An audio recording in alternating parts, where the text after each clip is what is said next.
పూరి జగన్నాథ ఆలయంలో ఎన్నో ఆశ్చర్యకరమైన విషయాలు ఉన్నాయి. అందులో ఒకటి గుడి గోపురంపై ఎగిరే పతాకం.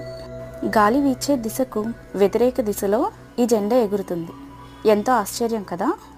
భక్తులు దీన్ని జగన్నాథుని మహిమగా భావిస్తారు. ఏ రోజైనా ఈ జెండా ఎగరకపోతే దానిని అపశకునంగా భావిస్తారు. అందుకే ప్రతిరోజు సేవకులు ఒకరు వెళ్ళి ఈ శిఖరం పైన జెండాను మారుస్తారు. ఏ ఒక్క రోజైనా ఈ జెండా మార్చకపోతే ఆలయం 18 సంవత్సరాల పాటు మూసివేయబడుతుంది. ఆలయ నిర్మాణ శైలిలో గాలి వీచే ప్రభావం విభిన్నంగా ఉంటుంది. అయినా ప్రతిరోజు ప్రతి దిశలో ప్రతి సీజన్లో ఇలా వ్యతిరేక దిశలోనే జెండా ఊగడం అనేది నిజంగా ఆశ్చర్యకరమైన విషయం. Please like, share and subscribe. ఈ వీడియో మీకు ఎలా అనిపించిందో కామెంట్ చేయడం మర్చిపోకండి. ఇలాంటి మరిన్ని వీడియోస్ కోసం సబ్స్క్రైబ్ చేయండి.